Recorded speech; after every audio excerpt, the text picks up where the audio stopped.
Tesalonicenses, en el capítulo 4, en el versículo 7, Primera Tesalonicenses 4:13. Tampoco queremos, hermanos, que ignoréis acerca de los que duermen. ¿A quiénes llama duermen? A los que han muerto. Para que no os entristezcáis como los otros que no tienen esperanza. Porque si creemos que Jesús murió y resucitó, así también traerá Dios con Jesús a los que durmieron en él. Por los cuales os decimos esto en palabras del Señor, que nosotros que vivimos, que habremos quedado hasta la venida del Señor, no precederemos a los que durmieron. Porque el Señor mismo, con voz de mando, con voz de arcángel, con trompeta de Dios, descenderá del cielo, y los muertos en Cristo resucitarán primero. Luego nosotros, los que vivimos, los que hayamos quedado, seremos arrebatados juntamente con ellos en las nubes para recibir al Señor en el aire, y así estaremos siempre con el Señor. Por lo tanto, alentaos los unos a los otros con estas palabras. Pero acerca de los tiempos y de las ocasiones, no tenéis necesidad, hermanos, de que yo os escriba, porque vosotros sabéis perfectamente que el día del Señor vendrá así como ladrón en la noche. Que cuando digan paz y seguridad, entonces vendrá sobre ellos destrucción repentina, como los dolores a la mujer encinta, y no escaparán. Mas vosotros, hermanos, no estáis en tinieblas, para que en aquel día os sorprenda como ladrón. Porque todos nosotros somos hijos ¿de quién? De luz e hijos del día. No somos de la noche ni de las tinieblas. Por tanto, no durmamos como los demás, sino velemos y seamos sobrios, por los que duermen de noche duermen, y los que se embriagan de noche se embriagan. Pero nosotros, que somos del día, seamos sobrios, habiéndonos vestido con la coraza de fe y de amor, y con la esperanza de salvación como yelmo, porque no nos ha puesto Dios para ira. Estos 7 años son 7 años de la ira de Dios, para probar a los que moran, a los que tienen toda su esperanza aquí en el mundo. Pero no nos ha puesto Dios para ira, sino para alcanzar salvación por medio de nuestro Señor Jesucristo, quien murió por nosotros, para que ya sea que velemos o que durmamos, vivamos juntamente con Él. Por lo cual, animaos unos a otros y edificaos unos a otros, así como lo hacéis. El Señor Jesucristo viene pronto y viene por su iglesia. ¿Quién está preparado para irse con el Señor Jesucristo? Si el Señor Jesucristo viniera esta noche, ¿quién está preparado? Lo único que tú necesitas para prepararte es creer en la obra que el Señor Jesucristo hizo en la cruz. Recibir a Cristo en tu corazón como Salvador y Señor,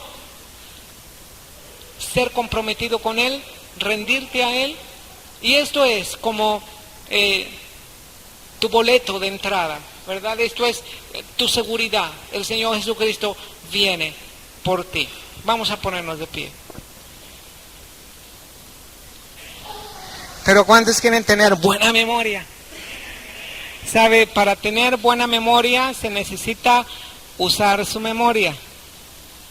Para tener buena memoria usted necesita memorizar. Mientras más memorice, entonces su memoria va a estar más fresca y más activa. Yo le recomiendo que usted se memorice, ¿verdad? Que usted invente algún sistema de mnemotecnia, es decir, de técnica de memoria, o lo que usted crea conveniente, pero que usted se memorice las 15 visiones que contiene el libro de ¿qué? Las 15 visiones que contiene el libro de Apocalipsis. El libro de Apocalipsis quiere decir revelación, la revelación de Jesucristo.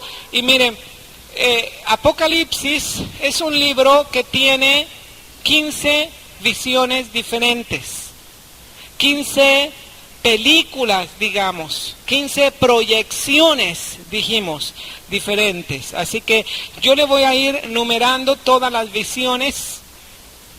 Si usted tuviera sus notas y usted me ayudaría a través de sus notas a repetir, pero de todos modos vamos a ver en esta tarde las 15 visiones que contiene el libro del Apocalipsis.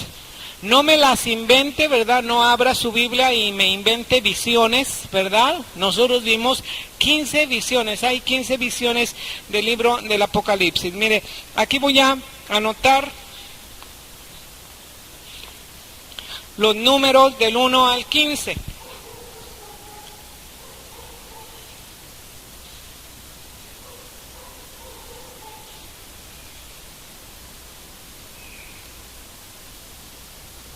...14 y 15. Vamos a anotar los números del 1 al 15 y aquí en la parte de arriba le vamos a poner visión, ¿verdad? Primera visión, segunda visión, tercera, cuarta, quinta, etcétera, hasta 15ª visión, o visión número 15. Estas son las visiones, fíjese bien. La visión número 1 se titula Cristo glorificado y el mensaje a las 7 iglesias. Esto pertenece a la misma visión y es la primera visión. La segunda visión es el rollo o libro de los 7 sellos. Amén. Esa es la segunda visión, el rollo o libro de los 7 sellos. La visión número 3 es los 144,000 sellados. La visión número 4 es la gran multitud con palmas en las manos, ¿verdad? Que alaba al Señor. La gran multitud es la visión número 4. La visión número 5 se titula las 7 trompetas.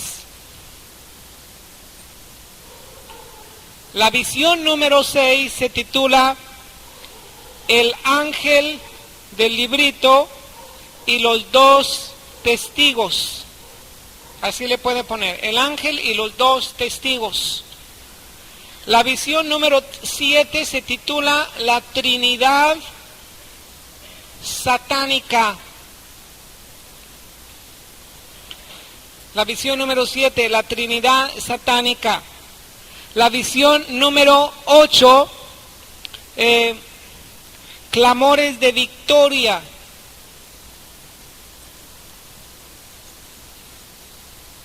Esa es la visión número 8. La visión número 9, las 2 ciegas con S, ¿verdad? Las 2 ciegas de cegar, con la hoz, de cegar la tierra. La visión número 10 se titula las 7 copas de la ira de Dios. La visión número 11 se titula la gran Babilonia. La visión número 12 se titula las bodas ¿de quién? ¿De Luis Alonso? No, las bodas del Cordero, ¿verdad? Las bodas del Cordero, la visión número 12. La visión número 13 es segunda venida de Cristo a reinar. La visión número 14 es el reino milenial. Y la visión número 15, cielos nuevos y tierra nueva. Si usted se aprende estas frases, que son los títulos de las visiones, lógicamente usted se va a aprender todo el contenido del Apocalipsis. Cuando usted sepa que el Apocalipsis tiene solamente 15 visiones y que cada una de estas visiones usted la titula con una frase, entonces se va a acordar de todo el libro del Apocalipsis, al derecho y al revés y en medio y cualquiera, ¿verdad? Por ejemplo, pregúnteme una visión número tanto, por ejemplo. Dígame, a ver, dime la visión número fulana.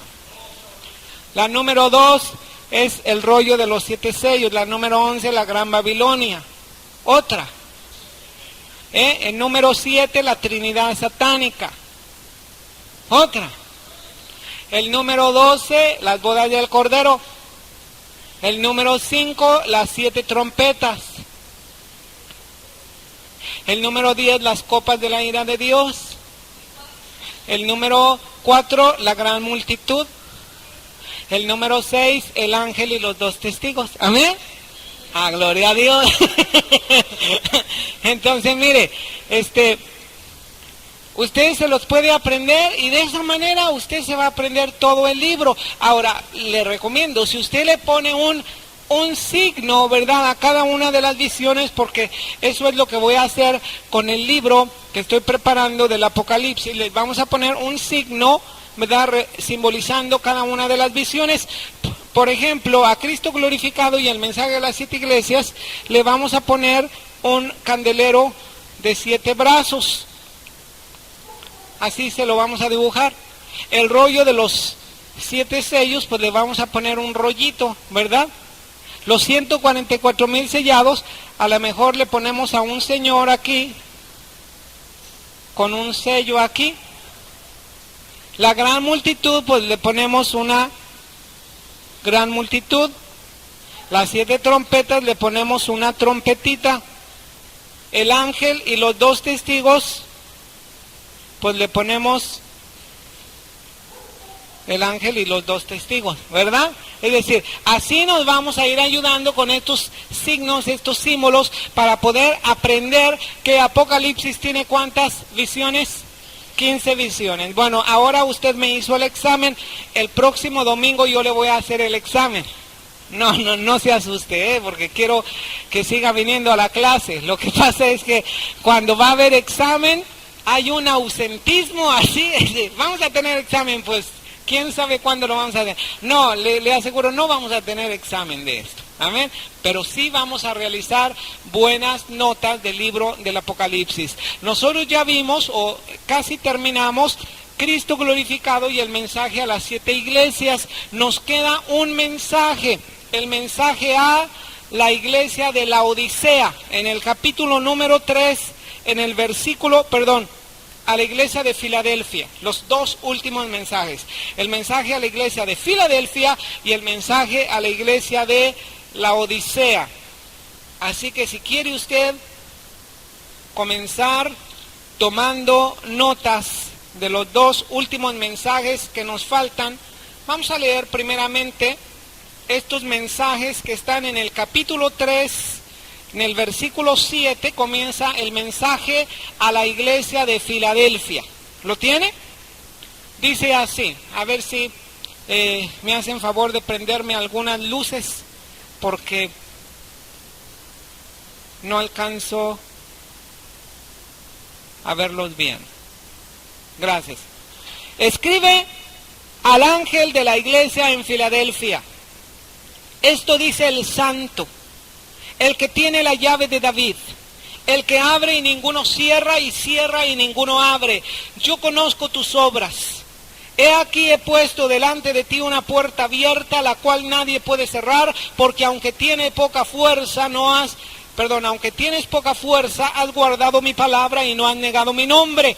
He aquí, yo entrego de la sinagoga de Satanás a los que se dicen ser judíos y no lo son, sino que mienten. He aquí, yo haré que vengan y se postren a tus pies y reconozcan que yo te he amado. Por cuanto has guardado la palabra de mi paciencia, yo también te guardaré de la hora de la prueba que ha de venir sobre el mundo entero para probar a los que moran sobre la tierra. He aquí yo vengo pronto.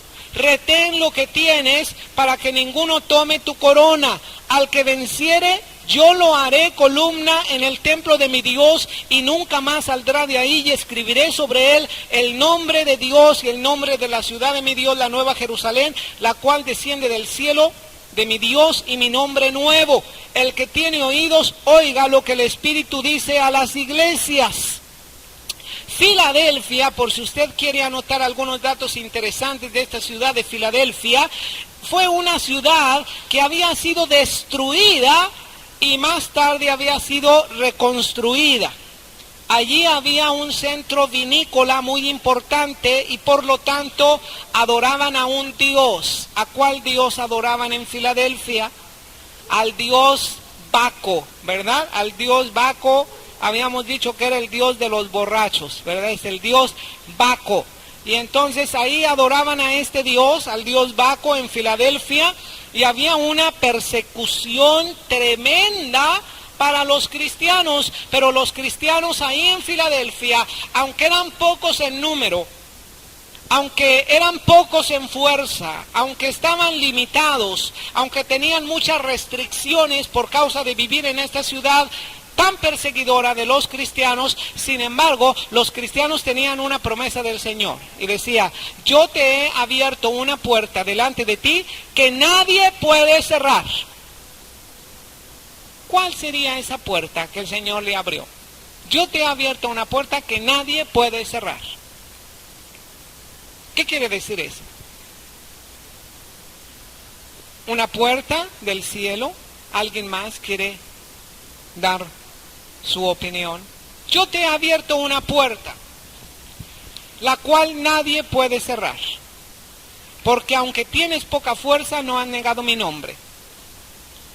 La puerta de la salvación, la puerta del reino de Dios, la puerta de la predicación del evangelio. ¿Sabes una cosa? Se necesita que el Señor abra una puerta para compartir el evangelio a los demás.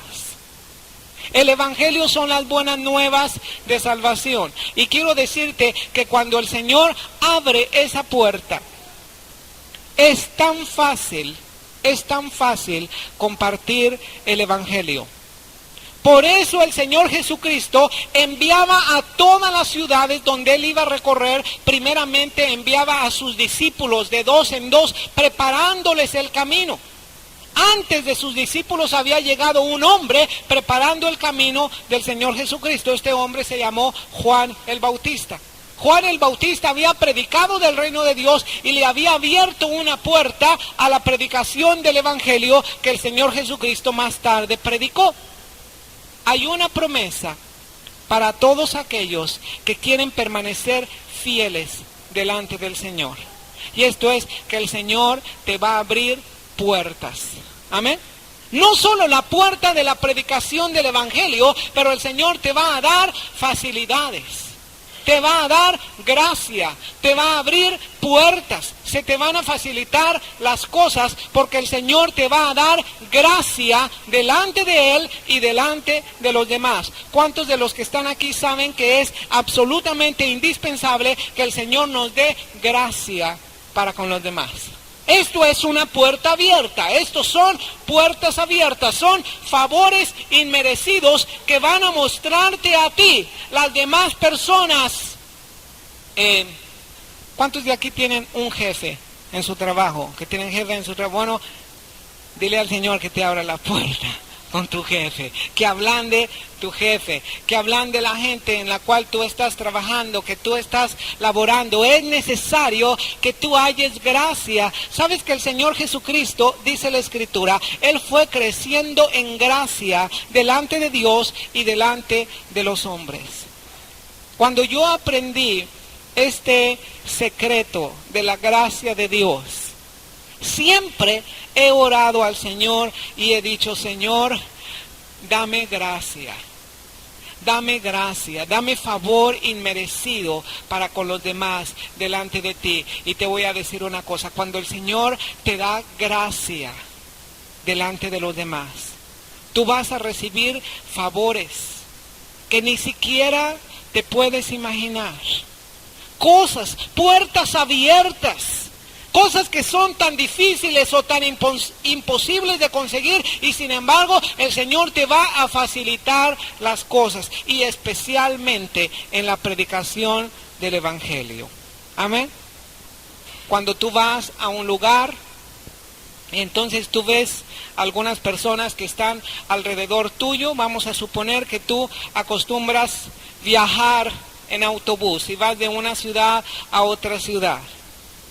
Ora que el Señor te abra puertas para compartir de otros del Señor Jesucristo. Amén. Que te abra puertas. Es muy importante que el Señor te abra una puerta, porque dice, la puerta que el Señor te abre, nadie la puede cerrar.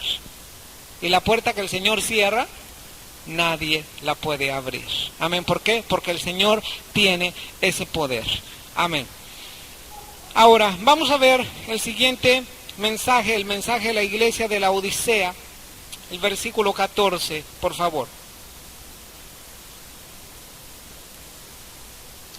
Escribe al ángel de la iglesia en la Odisea: he aquí el amén, el testigo fiel y verdadero, el principio de la creación de Dios dice esto: yo conozco tus obras, que ni eres frío ni caliente. Ojalá fueses frío o caliente, pero por cuanto eres tibio y no frío ni caliente, te vomitaré de mi boca. Porque tú dices, yo soy rico y me he enriquecido y de ninguna cosa tengo necesidad. Y no sabes que tú eres un desventurado, miserable, pobre, ciego y desnudo. Casi no le dijo nada. Eres un desventurado, miserable, pobre, ciego y desnudo.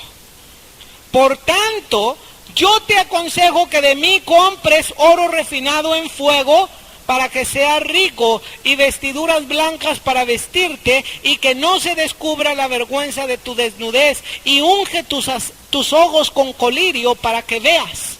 Yo reprendo y castigo a todos los que amo. Sé pues celoso y arrepiéntete, pues he aquí, yo estoy a la puerta y llamo. Si alguno oye mi voz y abre la puerta, entraré a él y cenaré con él y él conmigo. Al que venciere, le daré que se siente conmigo en mi trono, así como yo he vencido y me he sentado con mi Padre en su trono. El que tiene oído, oiga lo que el Espíritu dice a las iglesias. ¿Sabes que uno de los mensajes más tremendos, más fuertes y más hermosos también es el mensaje a la iglesia llamada la Odisea? La ciudad de la Odisea era un centro bancario muy rico en aquella época. Ahí en la Odisea había una escuela muy famosa porque fabricaban un ungüento, como una pomada para los ojos, un colirio para los ojos. Se caracterizaba esta ciudad de la Odisea por su hedonismo. No sé si ustedes se acuerden de esa palabra tan especial, hedonismo o hedonista. Hedonismo o hedonista es aquella persona que solamente busca el placer en su vida. Es aquella filosofía que pone como ideal o como meta el máximo placer en su vida. Esta ciudad de la Odisea se caracterizaba por esto. Era muy comodina, muy hedonista, solamente estaba buscando el placer. Y la iglesia que estaba en esta ciudad de la Odisea, por lo contrario de la iglesia de Filadelfia, ¿te acuerdas que Filadelfia era pues un centro vinícola? Adoraban al dios Baco. Pero sin embargo, a pesar de toda la tentación del alcohol en esa ciudad, ellos se habían mantenido fieles.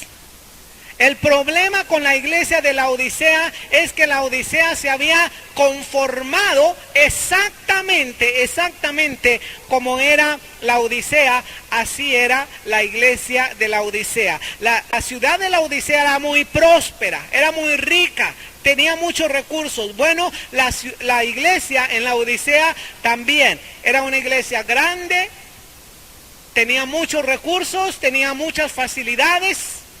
Ahí en la Odisea había aguas termales Y entonces el Señor Jesucristo comienza a expresarse exactamente de acuerdo con las características de aquella ciudad, se comienza a expresar a los cristianos de la Odisea.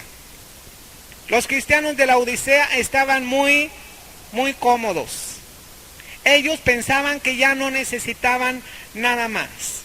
Tenían una iglesia muy bonita, tenían muchos recursos, se habían extendido, iban a los servicios,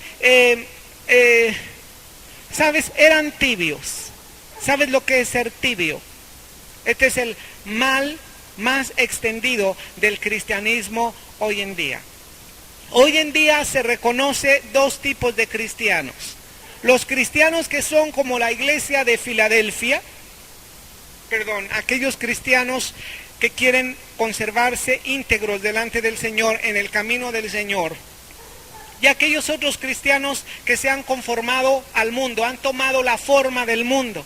Aquellos cristianos que son tibios, no son calientes, tampoco son fríos, ¿verdad? No puedes decir que son unos perdidotes, pero tampoco son salvadotes, ¿verdad? O sea, no son ni fríos ni son calientes, no son ardientes en el espíritu, pero tampoco son helados. ¿Por qué? Porque conocen de la palabra del Señor. Pero esto es uno de los mayores males, porque entonces los cristianos se enconchan y ya no buscan la superación en su vida espiritual. Piensan que ya lo han conseguido todo.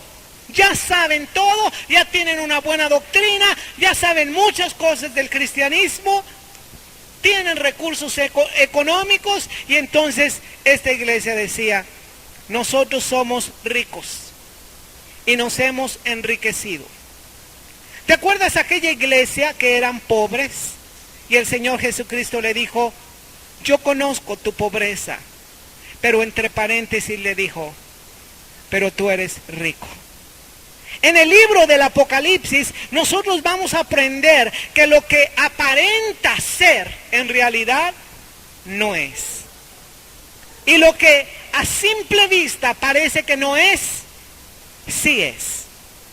Aquella iglesia que parecía pobre, el Señor le dijo, eres rica. Y esta iglesia que era rica, el Señor le dijo, eres un desventurado, pobre, ciego y desnudo. No te digo más porque ya no hay más espacio aquí, pero es un desventurado, pobre, ciego y desnudo. Estaban tan carentes, tan necesitados. Algo que llama mi atención es la promesa que el Señor da a esta iglesia. Mira, el que escribió el libro del Apocalipsis fue San Juan, fue el apóstol Juan. Y cuando el Señor Jesucristo iba a terminar su ministerio, el apóstol Juan y su hermano Santiago, porque Juan y Santiago eran hermanos, ¿sabes? Fueron con su mamá y le pidieron ayuda a su mamá. Al parecer, por lo menos a mí me parece que así fue.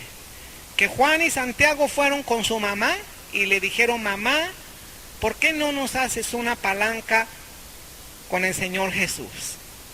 ¿Por qué no vas y le dices que cuando Él esté en su reino, pues uno de nosotros se siente a su derecha y el otro se siente a su izquierda? Que tomen un lugar de autoridad. Esto era lo que quería decir. Estar sentado con el Señor a la derecha y a la izquierda era lo más cercano, pero tomando un lugar de autoridad. ¿Recuerdas que así fue? Uno de los evangelios dice que ellos dos le pidieron al Señor Jesucristo, pero otro de los evangelios dice que fue su mamá. Entonces por estos dos pasajes yo llego a la conclusión que Juan y Santiago fueron con su mamá. Mamá, habla con el Señor Jesús y dile que yo me siente a la derecha y Él a su izquierda. Y sabes que fue esta señora y le dijo al Señor Jesucristo, Señor, cuando llegues a tu reino, que mi hijo Juanito se siente a la derecha, Chaguito se siente a la izquierda, ¿verdad?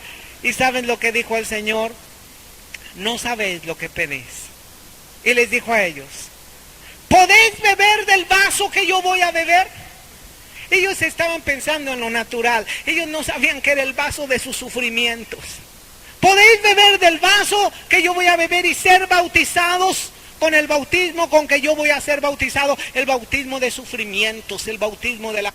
Con el bautismo con que él va a ser bautizado, ya lo habían visto bautizarse con Juan, dijeron ellos, va a ser bautizado otra vez. Pues sí podemos beber del vaso que tú vas a beber, podemos ser bautizados con el bautismo que tú vas a ser bautizados. Y el Señor Jesucristo se los prometió, les dijo, bueno, a la verdad yo les digo que del vaso que yo voy a beber, vosotros también van a beber. Del sufrimiento que yo voy a pasar, ustedes también van a pasar. Y con el bautismo con el que yo voy a ser bautizado, ustedes también van a ser bautizados. Pero añadió y les dijo, pero el que se siente alguien a mi derecha o a mi izquierda, no está en mí el darlo, sino a mi Padre Celestial. El Señor Jesucristo no les dijo, no, nadie se puede sentar a la derecha o a la izquierda. El Señor Jesucristo solamente dijo que era ese lugar de autoridad solamente para aquellos que estaba reservado ese lugar. Y sabes una cosa, me parece algo muy grande que en este pasaje de Apocalipsis se nos revela la manera en que alguien se puede sentar a la derecha o a la izquierda del Señor Jesucristo. Esa manera es siendo vencedores. Así le dice, al que venciere, le daré que se siente conmigo en mi trono, así como yo he vencido y me he sentado con mi Padre en su trono. Al que venciere. ¿De qué manera iba a vencer la Odisea? Bueno, el Señor le aconsejó y le dijo, compra de mí oro para que de verdad seas rico. ¿Tú piensas que eres rico? No eres más que un pobre, ciego, desventurado y desnudo. Pero quieres ser verdaderamente rico, compra de mí oro. ¿Sabes? No le dijo, yo te doy oro. No le dijo como el profeta Isaías, hey, a todos los sedientos, venid. Venid, dice, y tomad vino y leche. ¿Para qué compran vino y leche? ¿Para qué gastan en lo que no les alimenten? Venid y bebed vino, bebed leche. Pero aquí les está diciendo el Señor, compra de mí oro refinado en fuego, para que seas rico, para que seas verdaderamente rico. En otras palabras les estaba diciendo, si tú quieres ser verdaderamente rico, te va a costar. No va a ser gratis, te lo voy a vender. Te voy a vender la riqueza espiritual, te voy a vender el oro. Te va a costar ser verdaderamente rico. ¿Y sabes de qué riqueza habla? De la riqueza espiritual. Habla de ser pasados por fuego, oro refinado en fuego, para que seas rico, a través de los sufrimientos, de las pruebas. A través de la manera en que tú vas a reaccionar, tú vas a ser como oro refinado en fuego. Y verdaderamente vas a ser maduro, vas a ser rico. Amén. Le dijo también, unge tus ojos para que veas. Ellos pensaban que porque vivían en la Odisea, y yo creo que ahí en la Odisea, como era tan popular ese colirio, yo pienso que toda la iglesia de la Odisea traía en su bolsa su colirio. Bueno, pues estaba de moda, así que todos lo traían, ¿verdad? Yo creo que los de la Odisea salían y ¿cuánto smog? ¿Verdad? Sí. Vamos a ponernos colirio, ¿verdad? Cuánto humo, cuánta tierra, vamos a ponernos colirio. Una infección, pues inmediatamente colirio. Y le dijo, ¿quieres ver verdaderamente? ¿Quieres ver en lo espiritual? ¿Quieres tener una visión verdadera espiritual? Unge tus ojos con colirio para que veas, no con colirio de la Odisea, pero con la palabra de Dios. ¿Quieres ver claramente? Entonces lee, come la palabra de Dios y unge tus ojos con colirio para que veas. Esta iglesia también pensaba que era rica porque pues vestía bien, ¿verdad? Yo soy rico, dice, me he enriquecido, de ninguna cosa tengo necesidad. El Señor le dijo, tú no eres más que un pobre, ciego, desventurado y desnudo. Vístete, dice, compra de mi oro refinado en fuego y vestiduras blancas para vestirte. Ellos eran ricos, tenían vestiduras naturales muy buenas, pero las vestiduras espirituales estaban ellos desprovistos de ellas. Ellos tenían que vestirse con vestiduras blancas. Y las vestiduras blancas habla acerca del vestido de justicia.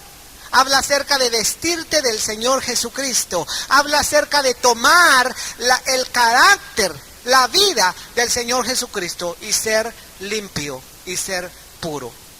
San Juan en una de sus cartas escribió y dijo: hijitos, les escribo estas cosas para que no pequéis.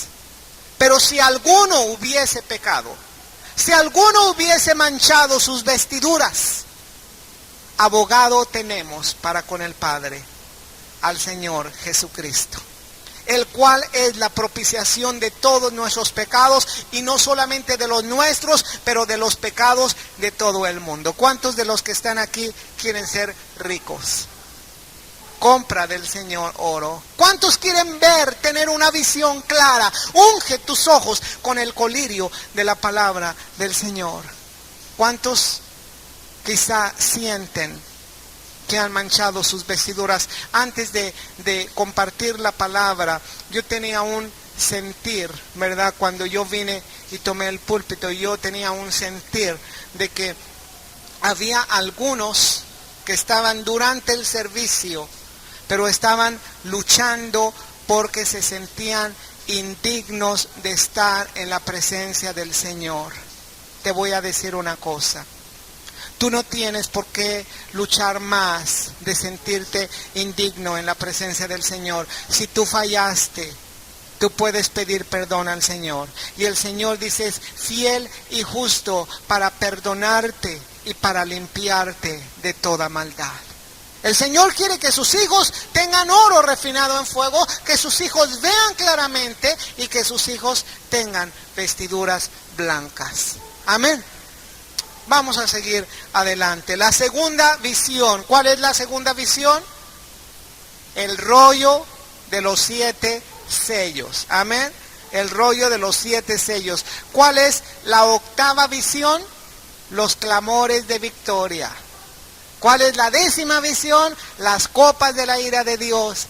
¿Cuál es la 9ª visión? Las 2 ciegas. ¿Cuál es la 15ª visión? Nuevos cielos y nueva tierra. Amén. Bueno, segunda visión, el rollo de los 7 sellos. Dice capítulo 4 así: esta segunda visión abarca de los capítulos 4 al capítulo 6. Del 4 al 6. La visión número 1 abarca del capítulo 1 al 3. La visión número 3 es la primera parte del capítulo 7. La visión número 4 es la segunda parte del capítulo 7. La quinta visión es capítulo 8 y 9. La sexta visión es capítulo 10 y 11. La séptima visión es capítulo 12 y 13. La octava visión es la primera parte del capítulo 14. La novena visión es la segunda parte del capítulo 14, perdón. La 10ª visión es el capítulo 15 y el capítulo 16. La 11ª visión es el capítulo 17 y el capítulo 18. La 12ª visión es la primera parte del capítulo 19. La 13ª visión es la segunda parte del capítulo 19. La 14ª visión es el capítulo 20. Y la 15ª visión es el capítulo 21 y 22 de Apocalipsis. ¿Verdad que es muy sencillo? Bueno, vamos a ver la segunda visión, que abarca del capítulo 4 hasta el capítulo 6 de Apocalipsis. Amén. Comienza así el capítulo 4.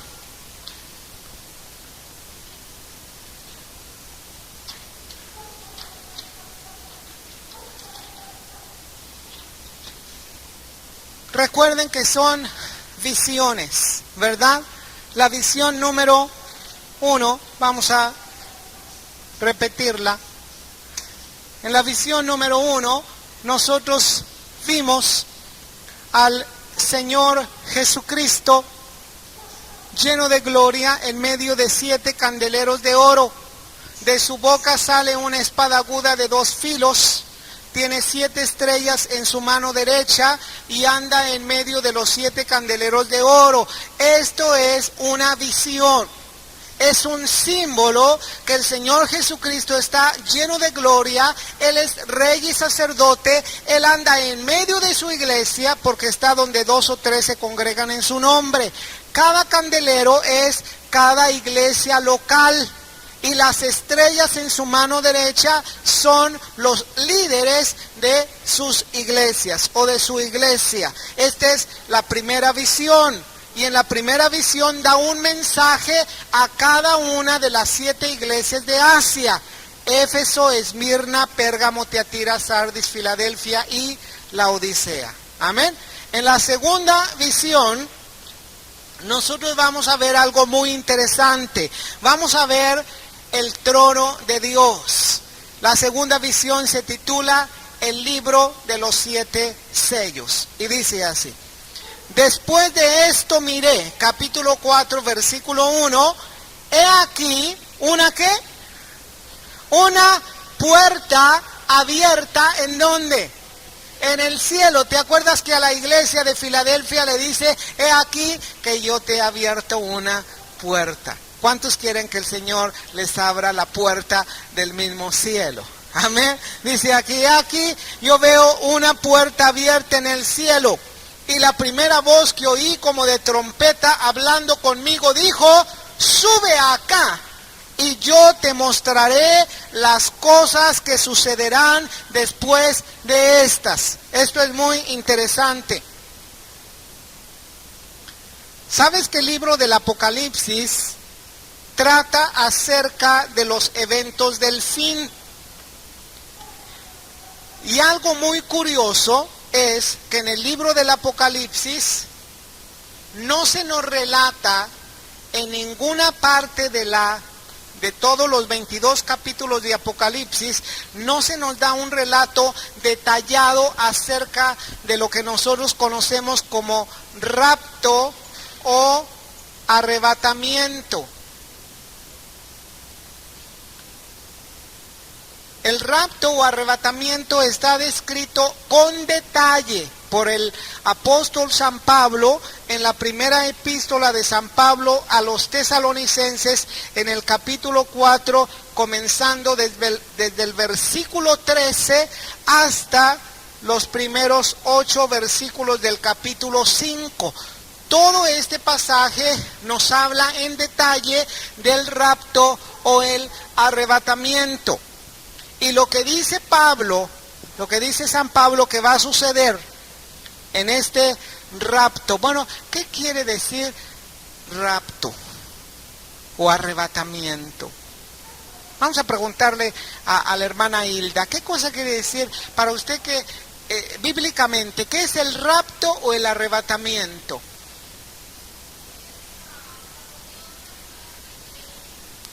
Amén. Cuando Dios se va a llevar a su iglesia. ¿Quién es la iglesia del Señor Jesucristo? ¿La Nueva Esperanza?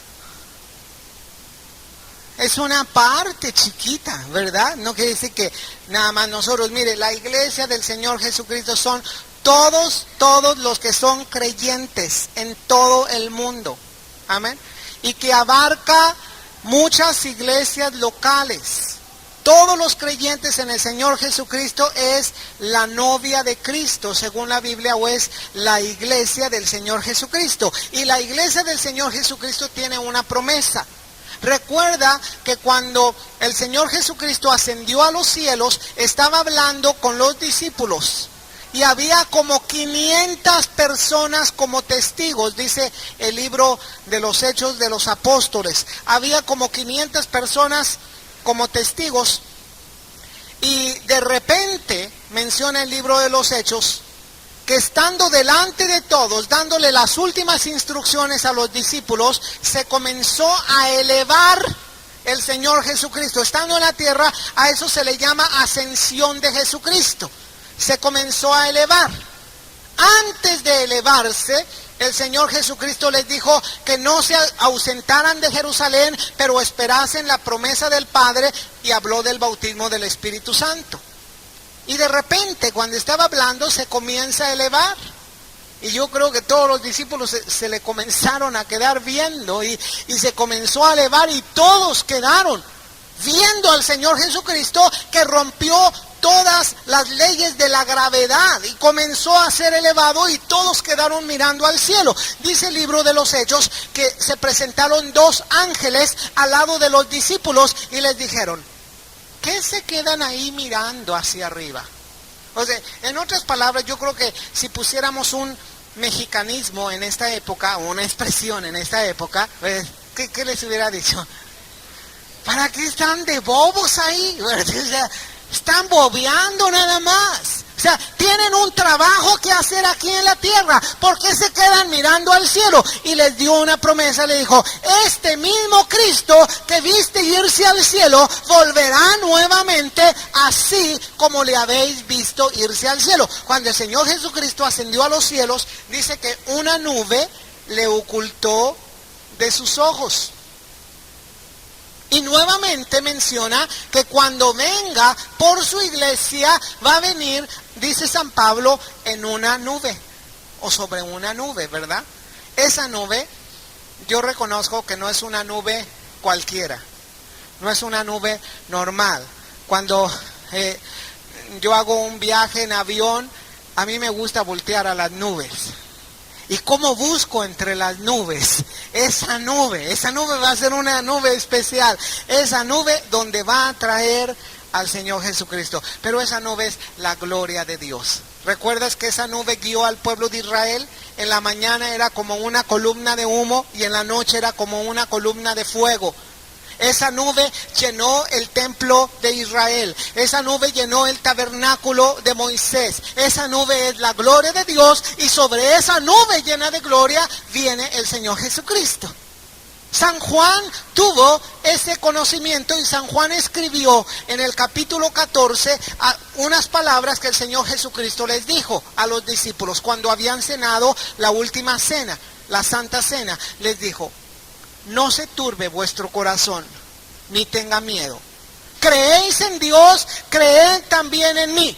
En la casa de mi Padre hay muchas moradas. Si no fuera así, yo os lo hubiera dicho. Y agregó: voy pues a preparar lugar para vosotros. Y si os preparare lugar, dice, vendré nuevamente por ustedes y los llevaré para que estén donde yo estoy. Y entonces el Señor Jesucristo compartió esto a sus discípulos y a los que íbamos a ser más tarde sus discípulos. Pero mira, qué tristeza, los discípulos del Señor Jesucristo que existieron hace casi 2000 años, pues murieron. Sus cuerpos, yo creo que ya se hicieron polvo. ¿Cuántas personas no han muerto en toda la historia? Pero dice San Pablo que no importa que sus cuerpos se hayan corrompido, no importa que se hayan hecho polvo. Dice que va a haber una señal, porque se tocará una trompeta celestial como señal. Y dice que antes que los vivos sean arrebatados o seamos arrebatados a los cielos, así como el Señor Jesucristo se fue, que ascendió a los cielos, esa es la misma promesa para su iglesia. Vamos a ser revestidos de cuerpos glorificados, vamos a ir en contra de las leyes de la gravedad y nos vamos a elevar a tener un encuentro con el Señor Jesucristo, porque Él nos va a llevar a las moradas celestiales, primeramente a celebrar las bodas del Cordero. ¿Cuántos están contentos por esto? Esto es algo que el Señor ha preparado algo esto y nos lo revela en su palabra. Pero antes que los vivos seamos arrebatados, los muertos en Cristo, los que murieron antes de Cristo esperando en un Salvador, y los que murieron después de Cristo creyendo que Él es el Salvador, ellos van a resucitar primero. Y ellos van a reunirse primero con el Señor. Y luego nosotros, dice San Pablo, los que hayamos quedado vivos. Bueno, a San Pablo ya no le tocó, San Pablo ya se murió, pero Él se nos va a adelantar, Él va a resucitar primero y luego nosotros vamos a ir al encuentro del Señor Jesucristo. A esto la Biblia le llama arrebatamiento. Los cristianos le hemos puesto el nombre de rapto, porque esta palabra viene de la costumbre judía. Los judíos hacían unas bodas pues, con muchos simbolismos. Las bodas siempre pues son muy románticas, ¿verdad? Las bodas tienen detalles de romance, detalles de cosas hermosas, ¿verdad? La novia se atavía, el novio se prepara, entra el cortejo y el padre entrega a la novia y muchos detalles que hoy en día hay en las bodas. En aquellos tiempos del Señor Jesucristo también había esos detalles. ¿Sabes que un año antes, primero, la boda judía tenía tres etapas? En la primera etapa era la etapa del compromiso. Es decir, cuando los novios se comprometían en matrimonio. Y muchas veces este compromiso ni siquiera lo hacían los novios, este compromiso lo hacían los papás. Y a veces lo hacían cuando los niños estaban chiquitos todavía. Y decía, mira, pues tu niña me gusta para mi niño. Entonces, ¿cómo ves si los casamos? Y entonces hacían un pacto y hacían un compromiso. Esta era la primera etapa. Cuando ellos crecían y ellos aceptaban ese compromiso, estos novios, entonces se hacía la segunda etapa, que era el desposorio. Estaban desposados, pero todavía no vivían juntos. ¿Recuerdas en la narración del Evangelio de San Lucas que San Lucas narra acerca de José y de María la Virgen? Narra y dice que estaban desposados José y María. Luego dice, bueno, si están desposados, nosotros entendemos por desposados que ya son esposos, ¿verdad? Están desposados, ¿verdad? Se desposaron.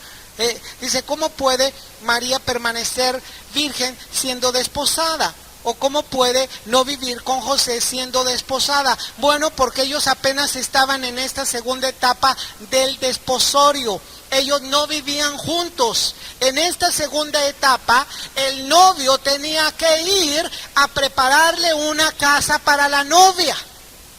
Y el papá del novio era el que presionaba al novio y le decía, bueno, si tú has aceptado el compromiso, entonces vas a la segunda etapa del desposorio. Pero en el desposorio tú le tienes que construir una casa a la novia. Y cuando yo vea que esa casa ya está construida y que tú la puedes vivir, yo te voy a decir cuándo es el tiempo. El papá era el que decidía, no el hijo, ni la novia. Era el padre el que decidía. Nadie sabía cuándo iba a ser la tercera etapa. La tercera etapa era la etapa matrimonial propiamente, cuando los dos se unían en matrimonio, y también lo hacían de una manera muy especial. Sabes que el novio se iba y duraba como un año trabajando y construyéndole una casa a la novia. Y cuando alguien le preguntaba, oye, pues, ¿cuándo te vas a casar con la Panchita, verdad? Y decía, pues no sé, mi papá es el que sabe, ¿ya? Solamente mi papá es el que me va a decir. Y sabes que así fue como el Señor Jesucristo dijo. Dice, nadie sabe ni el día ni la hora en que Él iba a venir. Ni los ángeles del cielo, ni el Hijo del Hombre, solamente ¿quién? Mi Padre.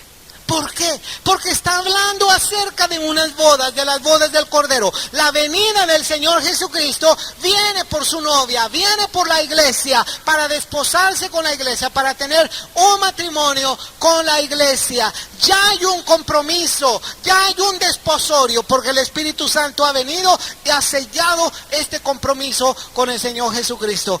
Pero falta la etapa de las bodas del Cordero. Falta la etapa en que el Señor Jesucristo venga. ¿Y sabes cómo lo hacían los judíos? Los judíos, cuando llegaba el momento que el novio iba por la novia, sabes que, bueno, más o menos tenían sus señales, ¿verdad? Porque imagínate que llegara el novio en la madrugada y la novia ni en cuenta, ¿verdad? Así llena de tubos y así media no presentable, ¿verdad? Como que no le hubiera gustado a la novia. Entonces todo estaba arreglado. La novia tenía que tener su vestido preparado, todo tenía que estar preparado. Y sabes que eran muy románticos porque en la noche eran las bodas, cuando ya estaba oscureciendo. ¿Te acuerdas que el Señor Jesucristo dio una parábola diciendo acerca de las doncellas prudentes y las doncellas sabias que estaban esperando al novio? ¿Recuerdas? Todas estaban con las lámparas de aceite, porque eso muestra lo que era una boda judía. Las doncellas acompañaban a la novia, todas estaban esperando a la novia, y de repente se tocaba así como una trompeta y venía un vocero que decía: ahí viene el novio, ahí viene el novio. Y cuando decía que ahí viene el novio, todas las doncellas y la novia y todos se preparaban, ¿verdad? Y llegaba el novio y entonces la raptaba a la novia. La raptaba, pero todos sabían, ¿verdad? No es como hoy en día que se roban a la novia y nadie sabe hasta después. No, todos ya sabían, ¿verdad? Él llegaba y entonces iba con la novia y ya, Panchita, ya llegué, pues vámonos, ¿verdad? Y vamos a la casa. Era la casa del banquete y ahí había un banquete así muy grande y estaba el lecho nupcial y estaba el amigo del novio y todo ya estaba preparado para la boda. Esto es lo que va a pasar en el arrebatamiento. Sabes que muchos cristianos todavía no saben o no tienen conciencia de que el Señor Jesucristo va a venir por su iglesia. Y el Señor Jesucristo quiere que su novia esté lista. Y por eso tiene al Espíritu Santo. El Espíritu Santo le está lavando, le está santificando, le está planchando. ¿Sabes por qué? Porque el Señor viene por una iglesia sin mancha, ni arruga, ni cosa semejante. A veces cuando yo abro los ojos y veo a la novia, ¿verdad? Que es la iglesia del Señor Jesucristo, y todavía me faltan muchas planchadas y muchas desmanchadas, ¿verdad? Pero el Espíritu Santo es el que nos está planchando, desmanchando, preparando, engalanando, enjollando. Y cuando venga el momento, vamos a oír una voz como Juan que oyó: sube acá. El único símbolo del arrebatamiento en el libro del Apocalipsis es esa frase del capítulo 4, versículo 1, que dice aquí: después de esto miré, he aquí una puerta abierta en el cielo, la primera voz que oí como de trompeta hablando conmigo dijo: sube acá y te mostraré las cosas que sucederán después de estas. Mira,